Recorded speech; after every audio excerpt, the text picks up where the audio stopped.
I'm going to start with the age of the universe. I think we said last week I was going to speak about that separately, and it's already come up in at least 2 or 3 of the early questions. I'll start with that. If I get time, and we'll cover via that the question of dinosaurs and the Torah and so on. Via that, if we get time after, I'll then try and deal with the soul questions, okay, and then question of nations of the world. Will that cover everything, or are there still some other questions that, okay, so, yeah, so if we get, so first we're going to deal with the age of the universe. If we get that covered, then we'll talk about the soul. If we get that covered, then we'll talk about role of other nations in the world and so on. Okay, so lots to get done.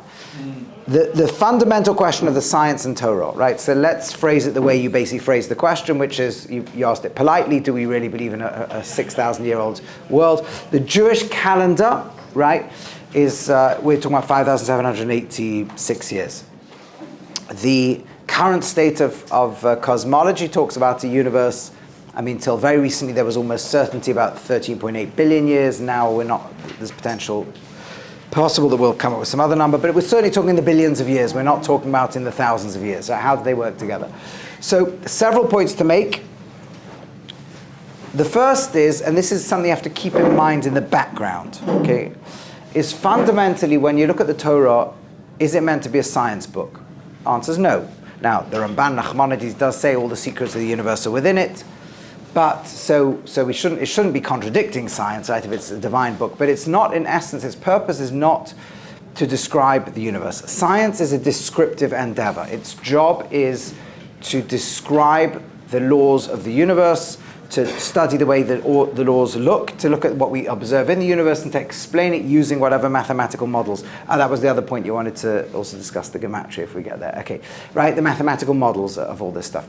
It's a descriptive endeavor. Its main purpose is that we can manipulate those things and do things, from sending rockets to the moon, to smartphones, to curing cancer, and so on.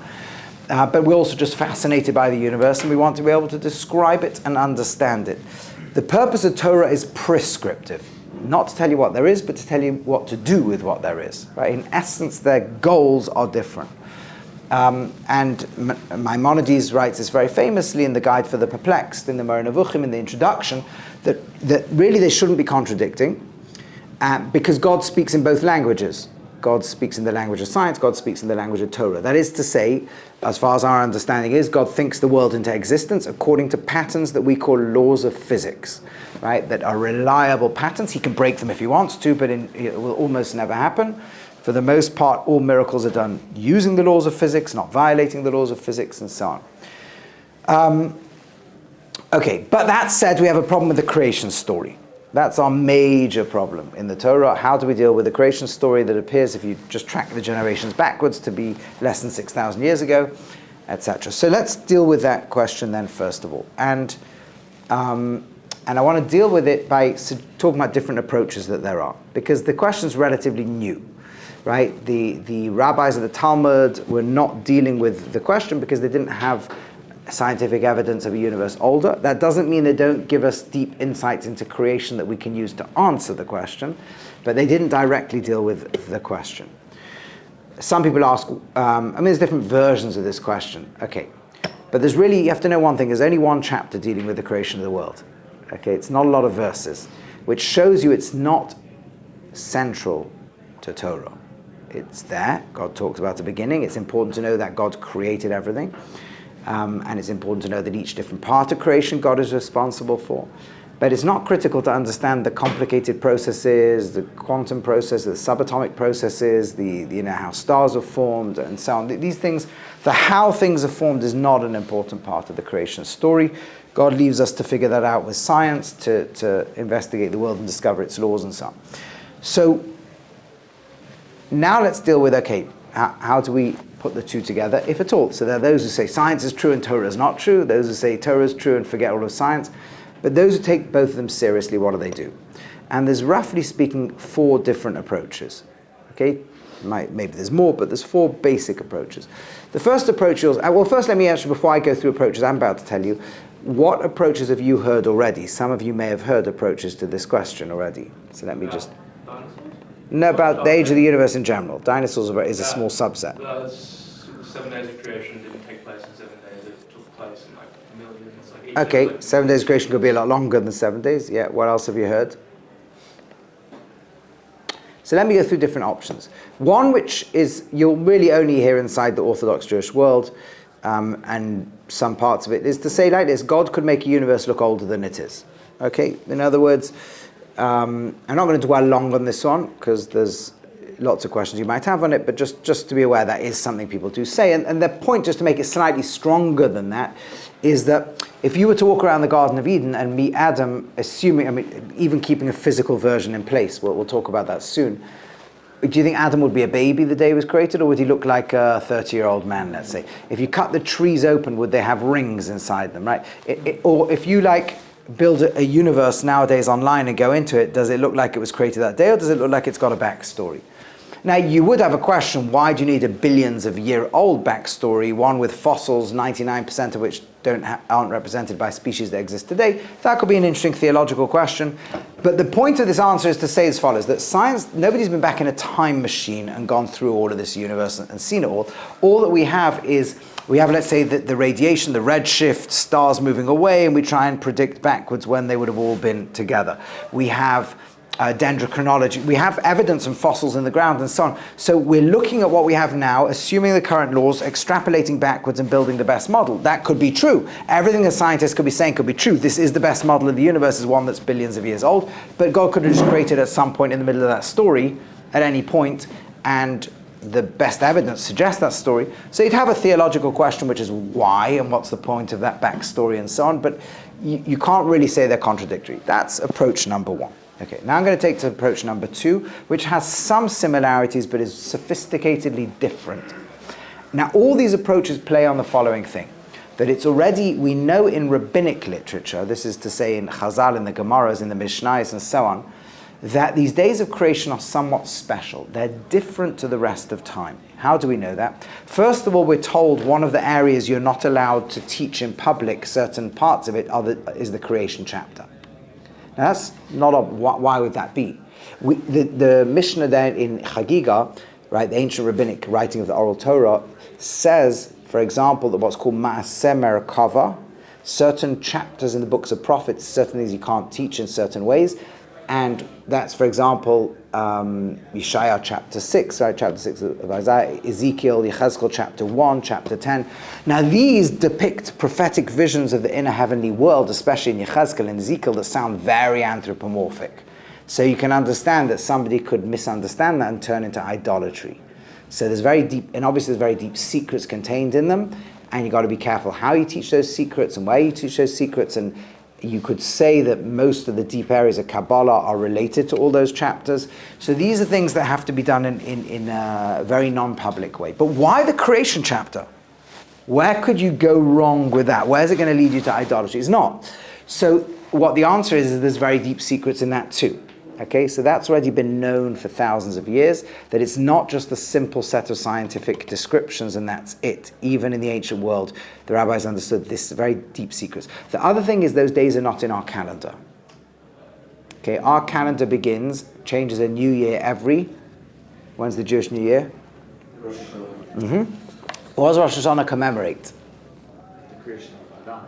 Right, not the creation of the world, the creation of man. In fact, really it's the sixth day of creation, but really it's the second chapter of the Torah where we zoom into the Garden of Eden, and then the expulsion of man from the Garden of Eden, and we start our calendar from there. So we align it with kind of man leaving the Garden of Eden, or maybe the creation of man, maybe the sixth day of creation, but not with anything before then. So at least 5 and a bit days of creation don't exist in our calendar. So all of these are important points. Now let me give over the second way that you could look at science and Torah. And it's like this. The days of creation are not inside space and time. If you took a time machine backwards and traveled, you wouldn't necessarily find the days of creation on this approach. You wouldn't even necessarily find the Garden of Eden. You should know there is a debate amongst the biblical commentators. Is there a physical Garden of Eden on earth? Is it something higher than earth? Well, when the rabbis write about it in Midrashim, it's like where the souls go when they leave this world, or things like that. So is there a physical Garden of Eden? A lot of commentators say yes. Well, I'll tell you the problem in a minute, right? The problem is locating it on Earth, because there's 4 rivers that come out of Eden. They all have names of rivers on Earth, but one of them surrounds the whole of Africa. So that's like several oceans. One of them is the Euphrates. They don't meet on Earth, really. right? It would like cover the whole of Africa and most of the Middle East. Even the formation of Pangea? So, yeah, but the problem is that if it's only 6,000 years ago, Pangea is not there yet, so it's long after Pangea. So where is this Garden of Eden exactly? Now, Nachmanides, who's one of the primary Torah commentators, says that there is a physical Garden of Eden and there's also a spiritual Garden of Eden, okay? But Ramchal, Rabbi Moshe Chaim Luzzatto, 17th to 18th century philosopher of Kabbalah, tells us that the physical Garden of Eden is such that what we call a soul, they would have called a body. Okay? And I explain this because you see, on the way out of the Garden of Eden, as man is leaving the garden, the verses say that God gave man garments of skin, kasnas ar vayalbishem, and clothed them. So that, now you could say that means some kind of leather clothing, but the simplest reading is this. The physical body man only got on the way out of the Garden of Eden. So in the Garden of Eden itself, it's like here's our body, here's our soul. The soul was actually the body of a deeper level of the soul, if you like. Right? Last week I spoke about the different levels of the soul. So that means the Garden of Eden, according to this, is not a even the physical Garden of Eden is not a physical place you could travel to and meet on planet Earth. It's a transcendent dimension. Okay? That, by the way, is hinted at in the very word Eden. Why? Because what does the word Eden in Hebrew mean? It's not Eden, it's Eden in Hebrew. What does that word mean? It has two, I think I've said that, you heard, yeah. It has two biblical meanings. One is the word Idun, which means pleasure or delight. That word appears in Tanakh. And the other is Eden, which is a time word, a temporal word. The modern Hebrew word for time is, those Hebrew speakers, Zman doesn't appear in Torah. It appears in some biblical works later on, but not in the Torah. Most time words are related to the Ayin Dalad root or the Ayin Dalad Nun root. So, or the aid, like a witness who takes an event from the past and brings it to the present. Or the word still, right? Abraham is still standing before God. Adenu omed b'fnei Hashem, right? In Ecclesiastes it says, Aden lo haya, not yet created. It's all Eden words. Even in modern Hebrew it's preserved in words like od, odenu, adayan. These are all time words. So it's like a garden of time. You might even say a garden of future time, but let's say the garden of time. And what that implies is this. Gardens in all cultures are where you gather things. So you go to see animals in a zoo, technically we call it a zoological garden. A zoo is just short for it. It means where you gather all animals. Or you go to a botanical garden is where you gather plants, botany, right? So what's a garden of time? It's where you have all time. It's like, we can't picture what that means, but it's a bit like you could cross time the way we cross space. It's something very different to our own. Those of you who study physics may be thinking of a B theory of time and general relativity. It doesn't matter if you do or don't study physics. The point is it's not something you walk, it's not inside space and time. It's like the whole of reality from a different dimension. That's the literal meaning of the Torah's words. Yeah. You know how, like, it's the way that Hashem communicates with us is kind of described as like Hashem peeling back a layer of reality. Yeah. So would you kind of describe the Garden of Eden as, in a sense, just like one of those like peeled back layers of reality? That's a very good way to put it. You could say that our experience of space-time is linked back on a deeper level. It's all connecting to the Garden of Time, the Garden of Eden. Hashem could peel a layer back and everything. That's right. And when he communicates to people. That's very nicely put, and that's what the world to come will be. It'll be a return to the Garden of Eden state. Okay, but let's work through a few more details. Now, in the Garden of Eden, the creation of man is called in the Garden of Eden Adam. And what's Adam mean? Mankind, humanity, right? So you got one being called humanity in the Garden of Eden. And it's like there's one soul that contains all of humanity. And then that soul is divided into a male part and a female part that are called Ish and Isha. The name Eve does not appear until they're about to leave. So you've got male and female. And their job is really to come together and to come to God and elevate the whole world. That's it. And instead what they choose is to become the center of reality. Okay, the serpent says, your eyes will be open, which means you'll start to see the world subjectively through your little eyes. You'll be like God. Basically, you'll know good and bad, which means subjectivity. You'll know whether things feel good for you or feel bad for you. You'll become the center of the world. Yeah, your question. What did you say her name was before? He was called Ish, she was called Isha, man and a woman. There was She no ever name. called Eve is Power. as yes, when after the sin, when they're about to leave, then she gets the name Chava, the mother of all life. She's about to become the mother of all life, and that's when Chava just in the Chava translated. Chava Eve, because if you can't pronounce the Cha, you say Ava or Eva, and then it looks like EVE, and it becomes Eve.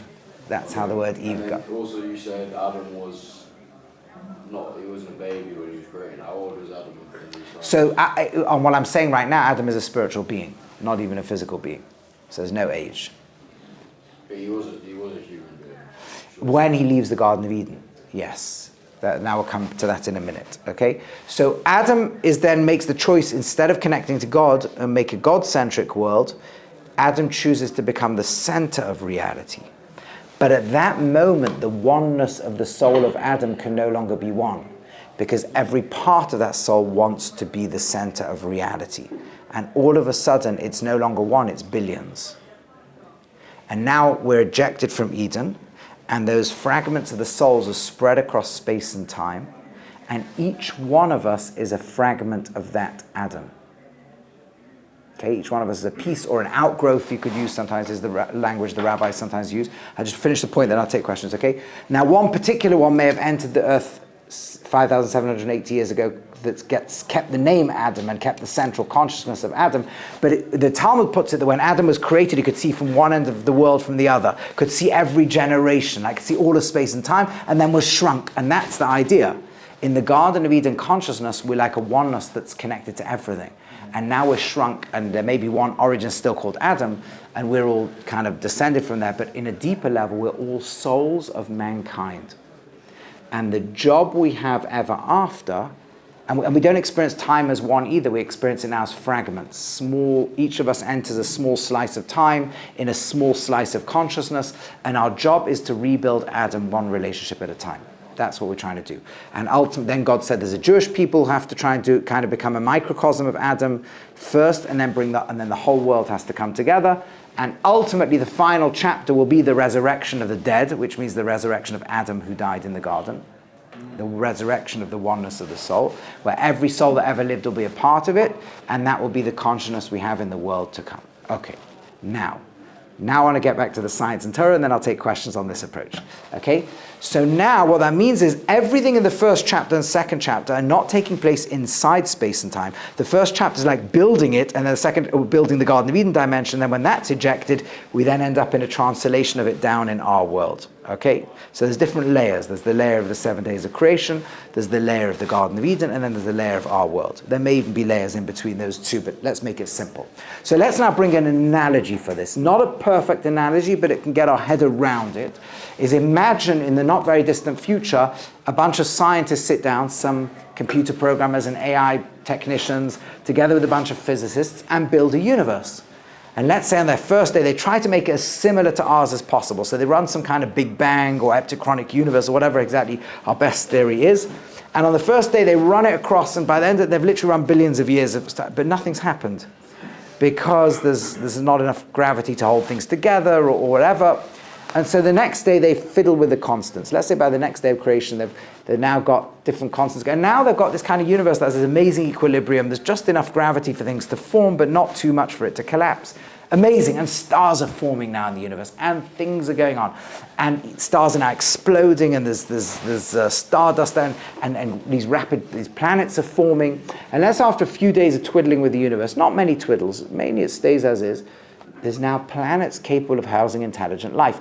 And within a few days, there's life forming. They're now getting the universe really good, really, as they want it to be, hospitable to organic material, to life. And let's say after a few days of doing this, intelligent life has developed in the universe. And let's say, amazingly, this civilization somewhere on this planet speak English. Or we can speak their language. And it's now time to send a scientist inside the universe. So you put on, like in a science fiction movie, this 3D suit and you enter inside this universe we've been programming, and you start having conversations with the locals. And you chat with somebody, what's your name? And they say their name, you tell them your name. And it's very quickly in the conversation, they ask you how old you are, and you give your age. You ask them how old they are, and they say, I'm 20 years old, or 25 years old, or 30 years old. And you say, 1 second, no, sorry. I meant how many hours old are you? And they're like, no, I'm 25 years old. How can you, your universe did not exist 25 years ago. What do you mean? I'm 25 years old. Here's my childhood memories, right? Do you want to meet my parents? They were born 50 years ago. Do you want to meet my grandparents? They're still alive. They were born 80 years ago, right? Do you want me to tell you about the history of our people? Do you want me to show you events and archaeological evidence? I can show you. Our world is billions of years old. You know, it's 5 days old. What do you mean? Who's right? You're both right. You're right from the perspective of the room in which it's created. They're right from inside their universe. They're both correct. You're just using different frames of time. Now, you could imagine, you could say on the one hand your universe is billions of years old. You could also say it's several days old and start time from where you are now. And if you stayed inside that universe thousands of years later, people who understand that would say the same thing, right? But they're both correct. They're just talking about very different perspectives on things. So the second approach to resolving science and Torah is to understand the secret of the first days of creation is they're not inside our universe. They're the world out of which our universe is created. Rashi, classical commentator on the Torah, says it arose in God's mind. We're studying the mind of God. The plan. Now, of course, Rashi, if you follow his commentary, keeps pointing out that's why the world looks this way and that's why it looks that way as he goes through the 7 days of creation. So they clearly impact our world. But it's literally says that's why it only uses the name of God of strict justice, because it's like God creating a vision of a world as it were perfect, right? And then in reality, he says it sees the world can't really work that way, so he puts mercy with it. And by the Garden of Eden story, you always got two names of God, and then when we reject it from there, the names are separated and so on. But it means there's the layers to creation, and that answers the question of science and Torah. Now, there were a few hands up during all that, so let me take the question now. Yes. Okay, so basically, in this layer of reality, right, was what we're trying to do, although we have a Torah, we're given a Torah to essentially fix the mistake of Adam, right? Yeah. Hashem gave one being, one ultimate soul, Yeah. will, and the ultimate chance to dictate however everything else is going to be. Yeah. And he messed it up. Yep. And so it's our goal as different parts of him, because he couldn't do it as one soul himself, as different parts of him to make up for his mistake. And so ultimately the Mashiach is just supposed to be a being to help us.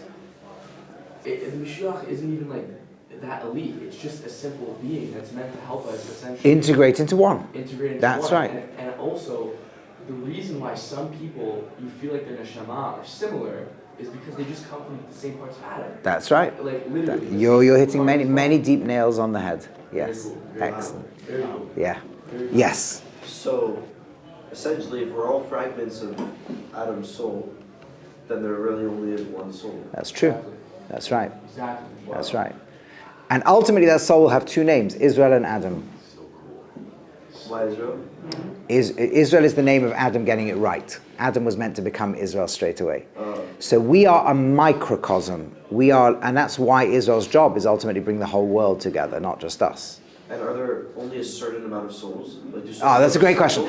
Are there only a certain amount of souls? It seems, so you get contradictions on this. And I think my best understanding of the resolution is souls are like a tree. Some souls are like branches, some are twigs, some are micro twigs. And so to some degree, we're all one soul called Adam. Then we're all one soul called Israel, the Jewish people. Then we're all one soul called Israel. So it's like you can have twigs and twigs of it. So even the reincarnation can sometimes actually just be an outgrowth of a previous soul. Sometimes it could be the same soul thrown in a few times. But in principle, so we say there were 600,000 souls at Sinai, and that's all the souls of the Jewish people. There's a lot more than 600,000 Jews, right? So Well, there were more people at Sinai. Okay, whatever number. The point is there's more Jews today than there were at Sinai, right? So, but the point is that they're branches and we're twigs, right? That's what's going on. But ultimately, the whole of mankind will be brought back together again. Yeah. 2 questions. First thing, what language do we believe Adam and Eve spoke? Great question. In Garden of Eden, we say the holy language, Hebrew. Because after a quick Google search, obviously can't be correct, but basically it says they either spoke Hebrew or like or I think it said like Iraqi based. Sorry, Sumerian. Aramaic. Nah, what did they say? It said. Even because, again, yeah. 1 second. The standard Jewish tradition is it's Hebrew, because that's the language of creation itself, which is not a contradiction to the idea that it evolved, the Hebrew also evolved and developed on earth, but that will get to... Give a great answer. What's- Google essentially can't give us an answer. Yeah, Google can't, yes. Sorry, it says Sumerian, which basically came from, which was found on the tablets in Iraq. Yeah. Which would make sense if the Garden of Eden was in Iraq. Yeah, true, but there's enough problems with the Garden of Eden story being in Iraq. Second But okay, I'll come back to that soon, though, that idea, Did yeah. Adam have an Adam's apple? Serious question. Is it not? When Adam as a human form on earth, he would have had it, but there's no biblical phrase Adam's apple. No. Okay. Yeah. Well, I know obviously the apple one. Yeah. By the way, there's no apple according to the Torah doesn't mention an apple. Just Yeah. The fruit. Like fruit. Yeah. Go on. The idea that Adam made a mistake and ate from the apple is what seems like kind of the parallel of what you've been explaining is really the Zohar's entire Hashem creating the desire to receive and moving from altruistic to egoistic and so it was Hashem's will. Hashem wanted somewhere to flow of his goodness.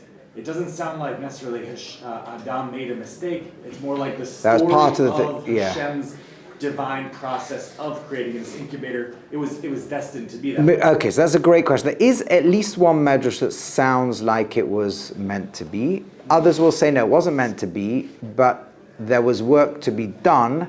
It was resisting the temptation would have been the work that's needed to then open the portal that God could then give. But whichever way. And by the way, this is the trap of the human being to this day. We're stuck in self-centered bubbles where we feel reality by ourselves, and that's why it's hard to make relationships work and last, hard to keep nations together, hard to keep the world together. Yeah, then I want to move on to other approaches to science and Torah. Yeah. Okay. Oh, you're calling on me? You had your hand up, I think. Yeah, sorry, there's something here. So, okay, so in a sense, right, because, right, the only way to actually fathom God, the only way to actually fathom where Hashem is right now is to picture like an existential vacuum that he exists in, right? And so we're technically just simply in the mind of Hashem, and this physical realm just exists in the mind of this unbelievable being, and really since time doesn't exist in this unbelievable being's mind, and everything always has and always will be, it's like a story. It's like this story he created and like actively is a part of while also doing it all in like, I guess the only way we could process it like a millisecond, but it's even quicker than that. It's not even fathomable to understand how, but are we just in the like mind of We're in the mind of God is a very good way of putting it. The Torah used the verb God said and there is, and Nachmanides points out that's a word we use for thinking too. So it's like, it's a good metaphor. Again, none of these metaphors are perfect, but they're helpful. We can't get too locked into them because then you keep thinking of the human thinking, and then you'll get problems. And also because science cannot prove where ultimately you could say okay, there's a Big Bang. And before the Big Bang, they were Science doesn't have an answer. Science is not there to answer the question how everything got here. That's the philosophical question. There's no scientific answer. Yeah, that's true. In the mind, it came from legitimately nothing. Yeah. It's unbelievable. It's just, it always actually has been. It's always been in the mind of God. Well, always is a time word, so that's it. But yes, yeah. Unbelievable. Yeah. Good. Getting exciting stuff going. Okay. Now let me take two different approaches that are more what we call reconciliationist approaches. These are approaches of people who want to say the biblical story and the Torah and science are actually describing the same thing, using different language. So if you're interested in this approach, there's actually a few different scientists who come up with this. Most of them are religious, either Jews or Christians. And two prominent names in the Jewish world are Natan Aviezer and Gerald Schroeder. I'll briefly talk about each of their approaches.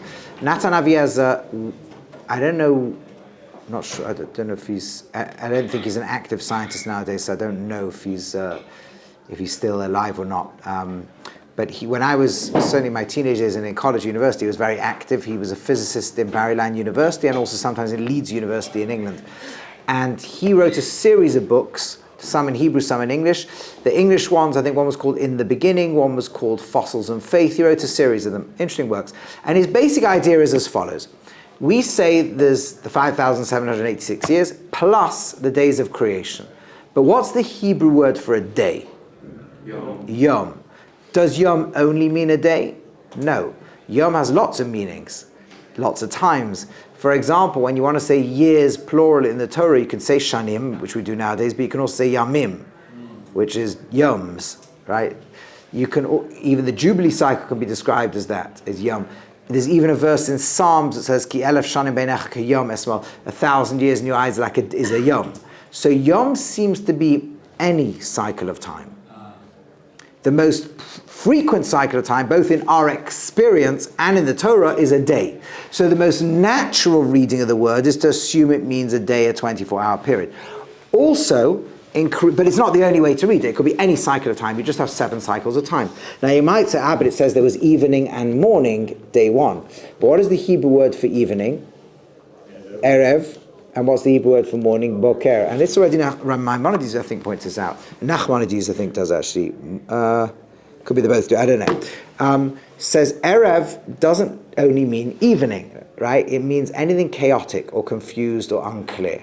So, for example, when you talk a mixed multitude of people, we talk about Eruv Rav, a mix. We talk about mixture, we literally use the word Eruv. Even in the laws of Shabbat, when you take lots of private domains, ring them off, and then literally turn them into one, there's a process you have to do. You mix it all up, that's called Eruv.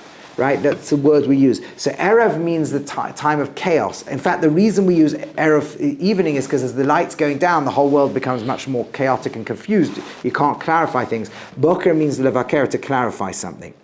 So literally the biblical phrase is there was chaos and there was order, one cycle of time.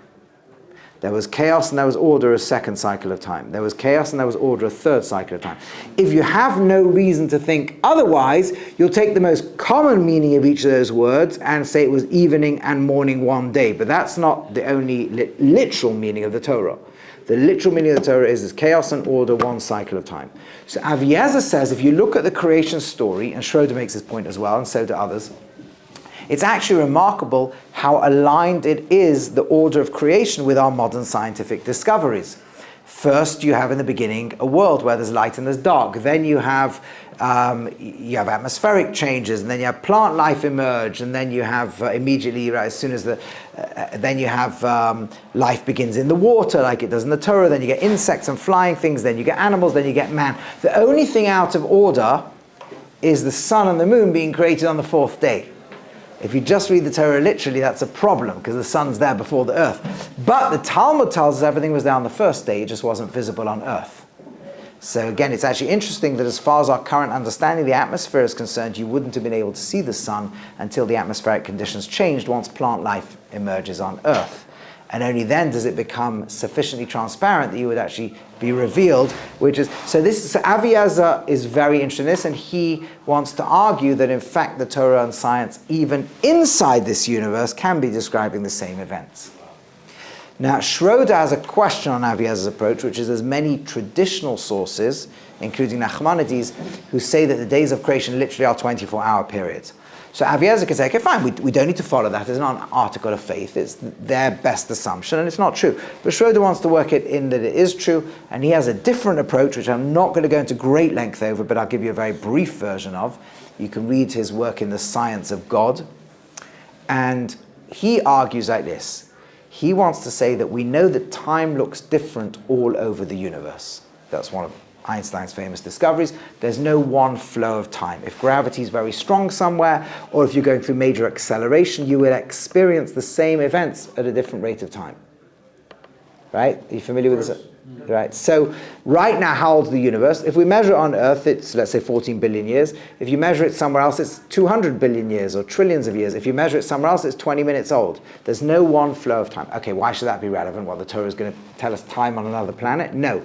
He wants to argue that the beginning of the universe looking forward would have a completely different experience of time from facts that we do know scientifically. For example, we know that right now, most of the universe is microwave background radiation. There's radiation all over the universe that was there in the beginning. But right now, it's very stretched. As the universe stretches, it's very stretched, it's very cold. It's 3 degrees Kelvin. It's almost freezing. But it's there. But we also know that at the beginning of the universe, before there was even matter, it must have been much, much, much more compressed and much, much, much hotter. We know the temperature has to cool to before any matter can form. And that's 3 million degrees Kelvin. In other words, the universe was a million times hotter than it is now when matter first formed. But it also means the wavelengths were a million times more condensed than they are now.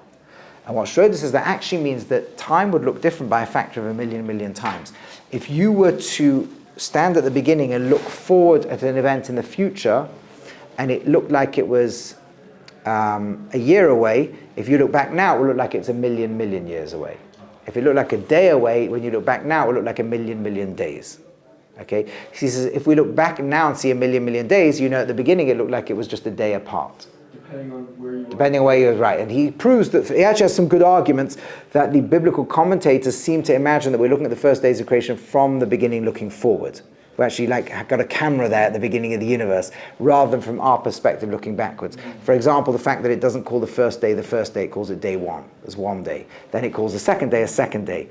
Right? And these commentaries themselves discuss this. Why? Because you don't call something a first. When did the First World War get called the First World War? Only after the second, right? So he says, yeah, exactly. So really, and he points out that if this factor of a million is correct, which seems to be correct according to physics, then you have the following interesting thing. If you look backwards and see 14 billion years, what would it look like at the beginning? It turns out it's 5 days. 14,000 million divided by a million. Just cross off all the zeros and you get 0.014 of a year. Multiply by 3. Yeah, the mass equation like this. 14 billion. So we look back to see 14 billion, divided by a million times to get what it would look like from the beginning looking forward. Why a million times? Million times, because Schroeder believes that is the scientific description of the difference between the way things look from us, looking at the radiation, the way it would look at the beginning. Right? And then the 14 billion is what we know. Scientifically, we talk about the Big Bang being 14 billion years ago, right? So from the beginning, it would be 0.014 of a year, which multiplied by 365 and a quarter, he realizes 5 days, 5 and a bit days. So he wants to say they're both true, they're just looking at the universe from different times. So this is an interesting theory. You can read his stuff, you can, anyway. But let's sum up where we wanted to get to, and then let's see if we still have time to answer some of these questions. So we have several different possible approaches to resolving this question of the age of the universe given by the Torah and the age of the universe given by science. Approach number one is just to say God could make a world look older than it is. Approach, in which case science would be accurately building the right models, but just the event would not really have happened. Approach number two is to say no. If we look carefully, the days of creation in the Garden of Eden are not inside space and time, they are the arena out of which space-time is created. Okay, in which case science is not even describing the same flow of time the Torah is talking about. Approach number three is to say, and approach number four is to say they could even be describing the same events, just the word yom has more flexibility than just day. And Schroeder's idea is it could even be literal 24-hour periods just being looked at from the beginning of the universe rather than backwards. By the way, it's possible for more than one of these to be true. It could be that the most accurate reading of the Torah is the days of creation not inside our universe, but at the same time God has built a map of them inside our universe. So you could have both being true as well. Either way, now let's go back to the question of dinosaurs on any of these approaches. So according to the first approach, they didn't exist, but it is correct to extrapolate as if they did exist. But according to all the other approaches, yes, they existed. Why aren't they mentioned in creation? Well, they might be. They are. They might be. If you bring me a chumash over here. Yeah, thank you. Rabbi, they describe it as like the beasts. Well, I'll tell you, you're looking already at the book of possibly in Job, in Eov. But let's just look at the actual creation itself. When it talks about the waters swarming life, right, chapter 1, verse 20, so God says, let there be swarm life, right, all these various things, and then things that fly over the earth. And then God created the Taninim HaGadolim. Now, what are Taninim HaGadolim? The great Taninim. What's a Tanin? It's a reptile. Sometimes it means a snake, sometimes a crocodile, sometimes some different things, but it's really the great reptiles. Okay, God created the great reptiles. Now the Rashi brings the commentary idea that it's referring to, again, to spiritual creation or something called the Leviathan and the Behemoth, right? That's what you're referring to, right? Okay, could well, but it could be multiple layers, but it could mean that in creation you literally have, God created these great reptiles that don't exist anymore. Tanim hagdolim. Yes, yeah, the great reptile, the big reptiles. Yeah. So it's possible. It is possible the Torah is actually at that point referring to dinosaurs. I'm not saying it is, but it's certainly a very plausible reading of that. But these creatures ceased to exist after the flood. No, long before the flood, before man. Right? So again, if you under the spiritual level, there's something called the Leviathan that's taken out of the world before man even exists, but some remnant of it exists in the world still. By the way, it's very interesting, if you look at what Leviathan is and look at all the commentaries on it, you get all these different, again, some say it's a snake, some say it's a crocodile, some say it's reptiles, some say it's certain animalistic instincts inside us, and some say it's certain cultures and civilizations in the world. They do the same for behemoth. And you realize with the study of genetics, that's very easy to understand how they could all be true. Right? We still have dinosaur genes inside us, we still have reptilian or bird brain, and we have some of our worst instincts that way, and that can manifest into certain negative traits in certain cultures and so on. So you could see how they could all, but the real spiritual purpose is to bring it all into what's called the Suda, the meal of the Leviathan in the future, when all of this will turn into service of God. Okay, these are all possibilities. We don't have exact traditions that tell us it's exactly this. Now let's spend a bit of time, since we discussed all that, discussing the soul, right? So part of the challenge we have thinking about the soul is our brain naturally relates to the world physically. And so when we think about the soul, we physicalize it. It's like this wispy spiritual thing that's supposed to land inside us, almost like a physical thing. Instead of just giving money to a charity or volunteering for it, you create it in the first place. You take responsibility. You do something in the world so the world will be a different place. It's not that you did what anyone else could have done. Happen to be you. It's that you actually make the world a different place because you were in it, and future generations will benefit as a result. Okay? The counterfeit for this one is power and control. It can be, again, very addictive. It can be an abusive person. It can be a dictator at a political level. It can be the bullying boss. By the way, I'll tell you a very interesting thing. If you look at businesses today and careers, they're very oriented towards these counterfeits of honor and power. Money at a certain point today is no longer to buy you your physical needs. It's very much about honor and power. Now that's why it's an endless pursuit of none of the counterfeits ever fulfill. A person could shift it into doing good and making a difference. First, my business could be doing good for people. It could be a service people benefit from. Then the money I get could be primarily redeployed once I earn above what I need to charity, to doing more good, and then even to setting up new things in the world that can make a difference. But all of us are here to make some difference. Some people can experience it in building a family, some in changing their country, some in changing humanity, some in just changing things. But all of us have something to offer the world. Sometimes people experience it through arts, there's different ways, but somehow to make the world a better place for others. Now, if you'll notice at this point, because we're going to get now to the highest level called Yechida, oneness with God, the best way to think about this is like a twigs on a tree. When you are just a separate self, caring about your physical body, then your self is this piece of protoplasmic flesh. When you have love, you'll notice your self deepens and starts to include other people. That's a much deeper level of fulfillment. When you want to do the right thing, your sense of self may include your community, your nation, or the whole of mankind. You're like getting deeper into the tree. You're no longer a twig. You're no longer even you're now a deep branch in the tree. When you want to make a difference, you care about the world even after you leave it. You're like connecting now to history. And when you go to the deepest place in the soul, it's the oneness with God and all of His creation. Right? And the counterfeit for that is make yourself God. Idol worship, ego, self-worship. And you'll notice how all of this reconnects to the Garden of Eden. The Garden of Eden, man was one, and we had to connect to God as one, and instead we're now fragmented into this little broken piece. And all of the counterfeits are when we listen to the voice of the serpent and say, I'm the center of the world. But I got this feeling of oneness. Okay, oneness should worship me. I got this feeling I wanted to make a difference. I'll control and have power over people. I got the feeling I want to do good. I'll get everyone to tell me I'm good. I want to love. I want the free feeling of love. You see what's going on? And that's the secret of what the soul is. The soul is the deep part of us connected to God that's actually guiding us back to where we need to go. And that's why fulfilling our deepest needs and aligning with God's will in creation are not in contradiction, they're the same thing.